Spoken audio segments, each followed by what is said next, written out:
You're listening to part one of a Barefoot Lawyer Report special on how Chen Guangcheng became a human rights activist.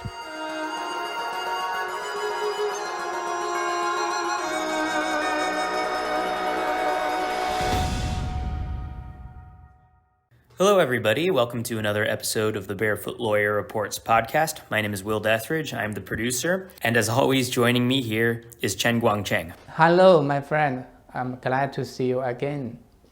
So Guangcheng, we all know you as a famous international human rights lawyer. And in past episodes, we've mentioned how you trained yourself to study human rights from a young age, which is quite an impressive feat, especially considering the limited access to educational resources when you grew up in your part of China. So today we're going to be covering your story as far as how you got interested in human rights and how you trained yourself to study them. So Guangcheng, what first got you interested in the subject of human rights? How old were you when you really became interested in the subject? In fact, started very young at that time, because my father told me the traditional story. I listened to a lot about that, and my father read some story about that. Oh, what do you mean by traditional story? Can you explain? Traditional means, for example, the history story. In mainland China, for example, 1,000 years ago, something happened. Yes. The people. A lot of the traditional Chinese folklore, legends. The people, if the official tried to give the people trouble, some people they stand up to oppose them. And so a lot of parables, them. A lot of like that, and they get successful, and a lot of people very happy that happened, and the traditional, So lots of traditional stories that emphasize the importance of good governance and the power of the people to fight against bad governance. Is that right? Yes. Okay, no, that's cool. So you listened to a lot of stories from your father about Yes. So when I was young, around maybe 8 years old, when I saw something, I will stand up to ask them. For example, when I remember at that time maybe 7 years old, when I go to my grandpa-in-law.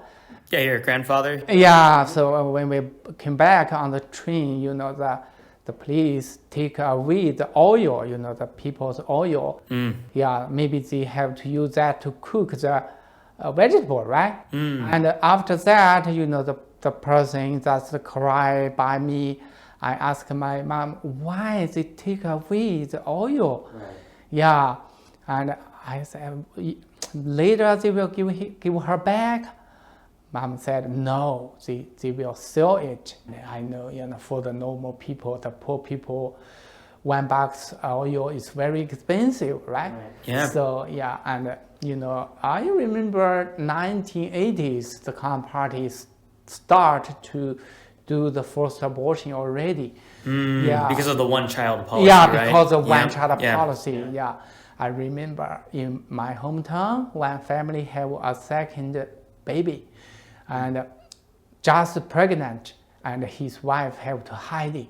So the officials come to my hometown and tried to give them trouble. Right. And his wife hiding, so only his husband take care of them. They have to come to buy a sheep and use the milk, the sheep milk, feed the baby. Oh wow! Yeah, because they had to hide the mother. Yeah. Got it. Yeah, and later the officials come to our village and see you have to pay some money just because your wife pregnant, and you have to ask your wife to do the forced abortion. Wow. Yeah. So he don't want, right? Right. Then the official take the sheep away. Oh, wow. Yeah, they said, okay, if you don't give us 30 RMB today, I will sell your sheep. And RMB is the currency that they... Yeah, they will ignore the pig babies die. So it was basically, punishing the family. Yes. Taking their only source of food away. That there's a punishment for daring to have another Yeah. child. At that time, a lot of my neighbors just stand by the road and look for the officials come out from my village. And at that time, only a jeep for them and another official just ride the bicycles. Yeah, okay. And I'm angry. I say some bad words to them. Yeah. And they tried U-turn the back to try to give me trouble. Oh, they tried to. They as they were driving away, you were shouting at them, and they tried to turn back and give you trouble for yelling at them. Yeah, even my auntie said, "Why you say that? They will beat you." Right. That. So yeah, I know.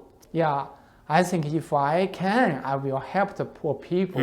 Yeah, so a lot of evil things happened surround me. So I think that is not good in the future. We should make the society have a lot of justice, not injustice, right? If injustice happen, we should stand up to oppose them. Yeah, so that is my, when I was young, I'm thinking, and of course my father supported me to do that. If you saw the stronger one, give another people trouble, you should stand up to help them. Right. If you see oppression like that, well, so then it sounds like you had a lot of formative experiences that exposed you to a lot of evils going on, and that encouraged you to do something about it. When did you start teaching yourself law? Then? Yeah, before we talk about this with the normal people, right? The normal people very scared to against when the evil thing happen. To oppose the evil. Yeah, to oppose the evil. So later I listened to some lawyer talk about law in radio programs. And I remember what's writing down in the law. Right. And I listen a lot about that. If some evil thing happens around me, I will use the law to tell them, okay, stop to that. That is illegal. Right. How old were you around that time? That time not so old. I think 16. 16? Okay, cool. Yeah, in fact, at that time, no opportunity to go to school. Right, that's right. Yeah, the meaning I don't know how to write and read it. Yeah, read. So read it. Yeah. So you learned with programs on the radio. Yeah, I used. Even I tried to have a radio very difficult. One radio maybe 20 or 30 RMB, around $4. But for me, very, very important. Even no opportunity to listen to the radio. Yeah. So later I listen a lot about that. When I come to school, I learned how to use the braille. So if I listen to the important part in the law, the lawyer or some person talk, I will write down use the braille to learn it. And later, I get some very important about policy or about law from the newspaper or magazine. I will keep it and let my father and my brother and my friend read it to me so I can remember it. Then I can use it to tell the people how to use the law to protect their rights. So that is the start. I learning the law. And at that time, my family member helped me a lot because no braille book can read it.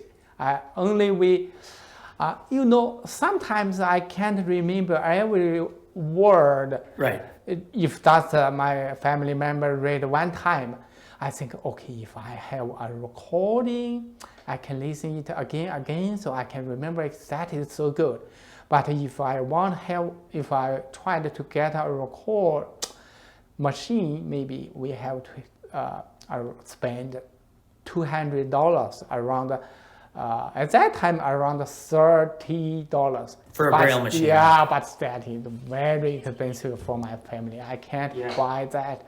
When some people ask me about law, if they get in trouble, I will tell them which law, write down about this. You can read it and you can use it to go to the court to suit the government who give you trouble. So you started helping people who are running into problems with the government, using all this information you learned from newspapers, from Braille, from radio programs. You just try to memorize all these laws. Yes, so then when people would have problems, you could help them out. I can tell them the law's name and what part, for example, China have a disabled law like the U.S. ADA, right? I said, okay, you can check the ADA, the 31 or 32, like that. That write down about your right, like that. That is the start to learn the law and to use the law to help the people. You've been listening to part 1 of a Barefoot Lawyer Report special on how Chen Guangcheng, the Barefoot Lawyer, became a human rights activist. Join us next week for part 2.